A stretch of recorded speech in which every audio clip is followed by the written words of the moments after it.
नमस्ते मित्रांनो, मैदान रिपोर्टरमध्ये आपल्या सर्वांचं स्वागत आहे. मित्रांनो, आपण सध्या आहोत पुणे जिल्ह्यातील बोर या ठिकाणी सुंदर असं भव्यदिव्य ओपनचं जे हनुमान केसरी मैदान संपन्न झालं आणि या मैदानामध्ये 2 गाड्यांनी प्रथम क्रमांक पटकावलेला आहे. यामध्ये जी एक गाडी पळाली ती म्हणजे चिक्या आणि अर्जुन, आणि दुसरी गाडी जी सामन्यात उतरली 1 नंबरमध्ये ती म्हणजे सम्राट, आणि त्या जोडीला पळाला वजीर.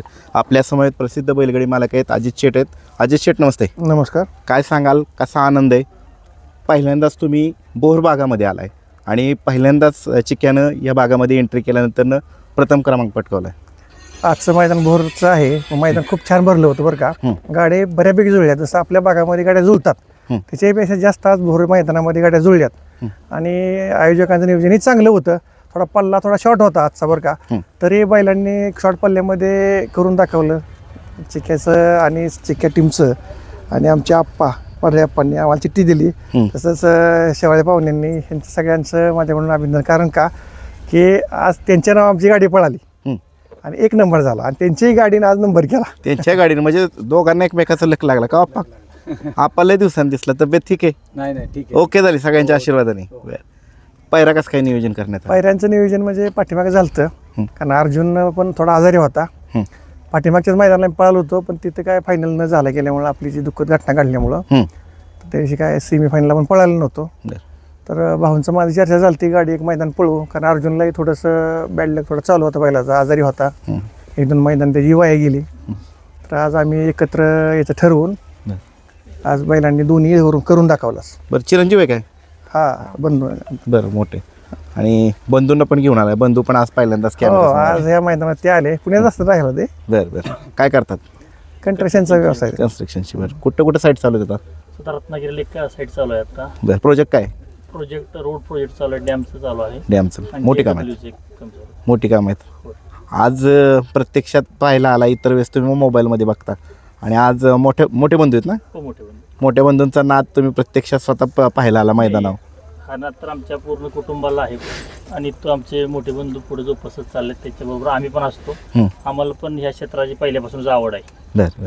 त्यामुळे आम्ही सगळे ह्या क्षेत्रासाठी आणि सगळ्या आमच्या व्यवसायाच्या ह्याच्यातून ह्याला वेळ देतात आमचे बंधू. आम्हाला त्याचा आनंद मिळतो. बरं. आणि हा चिरंजीव आहे का पुतण्या? हा चिरंजीव आहे. चिरंजीव आहे, शेठचा पुतण्या. बरं. बाकी आज काय सांगाल, बोरकरांचं आयोजन नियोजन कसं असते? कधी ह्या एरियामध्ये मैदान कमी भरतात, पण आजचं बोरचं खूप छान वाटलं मला. कारण पब्लिकने साथ दिली. पब्लिक मोर येत नव्हतं आणि नियोजन कमिटीज खूप छान आहे. त्यांचं अभिनंदन याबद्दल बरं का. कारण आज नवीन कमिटी असते त्यावेळेस थोडं पब्लिक थोडं जास्त असतं. या भागात शिस्तबद्धच मैदान होतात. शॉर्ट पल्ला असला तरी इथल्या शहरीकरण असेल किंवा इथली जमिनीची तुकडा पद्धत असेल त्याच्यामुळे कुठेतरी मुबलकता मिळत नाही जास्त पल्ल्याला. पण मात्र इथली मैदानं जी ठराविक मैदान असतात ते अतिशय सुंदर होतात. त्याविषयी काय सांगाल? छान. कारण इथून मोर बरं का, आम्ही शक्यतो पळत नव्हतो, पण आता इथून मोर 100% बरं का ह्या मैदानाला गाडी आमची पाळणार. म्हणजे बोर भागातली जेवढी मैदान होतील ना तिथं हा बैल पाळणार. कारण लक्षात आलं पब्लिकनं खूप साथ दिली. खूप साधी. ह्याच्यामुळे आणि पब्लिक ऐकतं इथलं पब्लिक. म्हणजे असं वाढ नाहीत बाबा कुठं आधीमध्ये येणं मध्ये व्हायला शिरणं असं काय नाही नसल्यामुळं कडलं असताना सुद्धा गाडीनं नंबर करणं म्हणजे सोपं नाही. ह्या भागा म्हणजे अलीकडच्या काळामध्ये कडन नंबर होणं खूप मुश्किल आहे. कारण जरी चिक्याकडेच असला तर तितकं सोपं नाही. काय होतं, बाहेरून पब्लिक असतं, बैलाचं लक्ष बाहेर जातं, एखादा माणूस त्याला जापड मारतो, अशा गोष्टीमुळे होत नाहीत. पण आज बैलांनी दाखवून दिलं. अर्जुन इकडचा ठाम बैल आहे. आगामी नियोजन कसं असेल, कुठल्या मैदानात दिसेल? आता बैल साधारणपणे आहे 22च्या आसपासच्या नियोजनला. 22चं नियोजन. 22ला पण 2-3 मैदान आहेत. 22ला शक्यतो एक वर मोठं मैदान पडले तिथेच गाठी पाळणार आहे. आणि आजच्या जॉकी विषयी काय सांगाल? जॉकी आता आमचा घरचा जॉकी आहे. पाठीमागच्या मैदानात थोडंसं आमची सल राहिली बरं का, तर ती आज भरून काढली जॉकीनं. कारण कसं आहे या क्षेत्रामध्ये प्रत्येक दिवशी नंबर होतो असेल नाहीये. कारण चिक्याचा साधारण उठलाय. आज त्याचं 5वं मैदान आहे. गेले मैदान जर सोडलं तर त्याचं 3-1 नंबर झालं आणि 1-2 नंबर झाला. म्हणजे त्यांनी त्याचं कॉन्सन्ट्रेशन ठेवलेलं आहे. त्या नागठाण्याचं मैदान झालं, नागठाण्याचं मराठी केसरीच्या मैदानाला त्यांनी नंबर केला. त्यानंतर कोळ्याचा मराठी केसरीचा नंबर झाला आणि मायनी मैदानाला 2 नंबर झाला. आज त्यांनी पुण्यात फ्रेश नंबर करून दाखवला. नंबरमध्ये कंटिन्यू नंबरमध्ये राहतं. कंटिन्यू नंबरमध्ये. गेल्या वर्षातलं साधारणपणे 21 नंबर होते सिरियलचे आणि आता ह्या वर्षातले त्याचे 3 झाले. आणि साधारणतः 2 किती नंबर. दिवस झाले? 43 दिवस झाले असतील मला वाटतं. आता ह्या वर्षामध्ये बैल आपण आजारी होता, आपण काढून बैल आज महिना झाला बरोबर. 14 तारखेला 1 नंबर केला आम्ही नागठाण्यामध्ये बरोबर. आणि आजची 14 तारीख आहे बैलाची. बरं, 14 तारीखला किती ठरते लकी डे तुम्हाला? आहे आमच्यासाठी. 14 तारखेची मैदान अटेंड करतात. जी गाडी सामन्यात उतरली त्या गाडीविषयी काय सांगा? खूप छान गाडी पळाली, कारण आत्ताच्या कंडिशनला बरं का की आता ह्या गाड्या ज्या आहेत त्या बाबा पाहिजे ते 100% कडे जास्त, पण त्या गाडीचे अभिनंदन, कारण का छान पळाली गाडी. त्या साईडनं थोडं जास्त पळावं लागत होतं ॲक्च्युली, ह्या साईडला गाड्या लागत होत्या, त्याबद्दल त्या गाडीचे अभिनंदन. आणि आप्पांच्या चंद्रविषयी आणि त्यांच्या आप्पाचा पहिल्या चंदर म्हणजे मी एक सांगतो, आप्पांची माझी ओळख 3 वर्षापासून आहे, पण ह्या क्षेत्रातला हा एवढा मोठा माणूस आहे बरं का, तरी आप्पांचा स्वभाव एवढं गोड बरं का, त्यांचा बैल जे पळतो बरं का. आज आता आप्पांना का मी सांगतो, क्षेत्रात आप्पा किती पैशात बैल घेऊ शकतात की मला माहिती आहे आप्पांचं, बरोबर. आप्पांची परिस्थिती बरं का. तरीही तुम्हाला सांगतो चंदन त्यांचा नाद पूर्ण केला. आज बैलांनी जी मुंबईमध्ये इच्छा होती, आम्ही बघितलं बंदी हटल्यापासून आप्पांच्या चेहऱ्यावरती जे समाधान पाहिजे होतं ना, ते समाधान चंदरने मिळवून दिलेले. 100% दिला. आज तर तुम्हाला मी सांगतो तो बैल आजारी आहे. आप्पांनी काय जरी म्हणलं, आप्पांनी पण मी ज्यावेळेस खोट बसलो बरं का इथं, त्यावेळेस बैलाची जी बाहेर येत होती, बैलाला दम निघत नव्हता. त्या म्हणजे ऍक्च्युली त्याला निमोनियाचा थोडासा असा जाणवायला लागलं मला, म्हणजे मला ह्या बैलावरच कळायला लागली त्यालाही आज तो एवढा उन्हामध्ये जी बाहेर काढतोय म्हणजे, आणि त्यातनं तो फायनल राहतोय. म्हणजे त्या बैलाचं जेवढं कौतुक करेल तेवढं थोडंच आहे.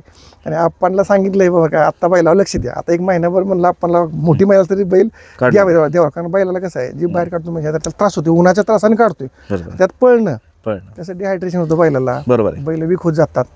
आणि खरंच खोंड हा खूप छान पळतो, खूप छान पळतो. ते नाव कायमच करत राहणार आहे. 100% आपण ट्रीटमेंट वगैरे घेतली ना सगळी ती?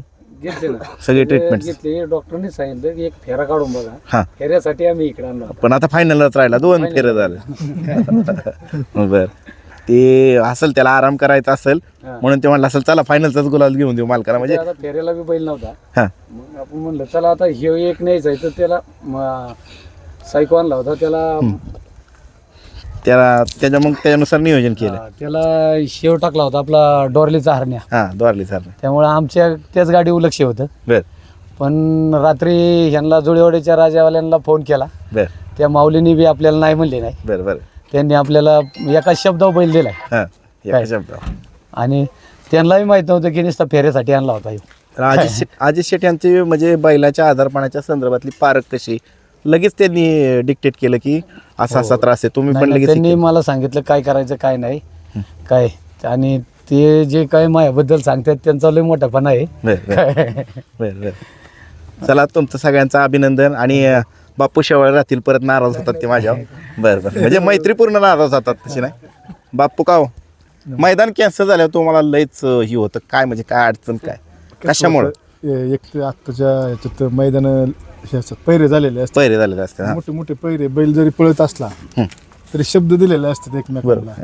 मग ते परत नाराज होतात ना ते. बरोबर. मैदान कॅन्सल झालं की थोडं वाईट वाटतात. ते मध्ये झाले 2-4 मैदान कॅन्सल, त्याच्यामुळे सगळं नियोजन फिसकट. सगळं नियोजन फिसकडचं, बैलाचं शेड्यूल बिघडतं, हा, म्हणजे काय असतं ना आखणे ते सगळे बिघडतात, म्हणून थोडं वाईट वाटतंय. थोडं आयोजकांना काय सांगाल मुलाखतीच्या माध्यमातून? इथून पुढं मला काय म्हणणे, तुम्ही 2-3 दिवस मैदान लेट घ्या, पण घ्याच. काय होतं आता ते झाले 2-3 ठिकाणी, आता एवढं लांबून आलेली बैल गट पास केला किती पैसे ते सगळ्यांना माहिती आहे. खर्च भरपूर आहे, खर्च भरपूर आहे. खर्च भरपूर आहे. त्यामुळे काय होतं, मैदान घ्या 100% घ्या, पण थोडं 2 दिवस लेट घ्या, पण घ्याच. बरोबर. कॅन्सल करू नका. पैरे झालेले मग काय होतं, चांगली गाडीचे जर पैरे झाले, आता समजा आता ह्या भागातले बरेचसे बैल जालना नाशिक भागातून येतात, ते फुकट येत नाही ना. बरोबर आहे. मग गोरगरिबांचं नुकसान किती होते. बरोबर. ते माघारी तर देऊ शकत नाही आणि आपण मागू शकत नाही. त्यात कुठे सुधारणा व्हायला हवी. त्यात सुधारणा हवी, बाकी काय विषय नाही. त्याने आयोजकांची बी कुठे चुका नाहीत, वर्ण प्रशासनानं पण कुठेतरी हा, निर्बंध त्यामुळे घातल्यामुळे त्यांची बी काही चूक नाही. तिथे काही मुद्दा म्हणून करतात का, पण ते काय होतं मध्ये 2-3 मैदान आचारसंहितामुळे कॅन्सल झाली,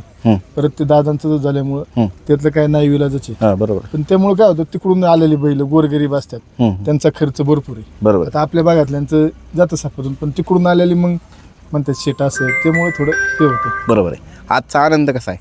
आजचा आनंद आमचा बी 20 दिवस आहे ना, ही मैदानी कॅन्सल, आणि याच्यामुळे आमचा बी बैल थोडा आजारी होता. बरोबर. त्यामुळे बैलाला बी गुलाल नव्हता. शेटचा मा फोन झाला, शेट म्हणले पळू, आणि कडनी 1 नंबर केला. सोपं नाही. त्याच बैलाने दाखवलं की मी पळू शकतो कडनी बी.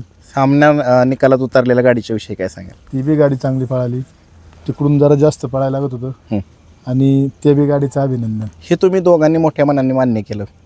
नाही आता काय होतंय, सगळ्या गोष्टी मान्य बी केल्या पाहिजे. सगळं आपलंच खरं करून उपयोग नाही. बरोबर आहे. आपल्याला बी कॉम्पिटिशनला बैल पाहिजेत ना, बरोबर.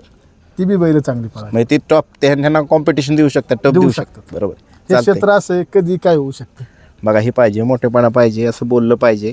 दुसऱ्या नंदींचं आपण कौतुक केलं पाहिजे. धन्यवाद, तुमचं अभिनंदन असंच कायम गुलाबात राहा.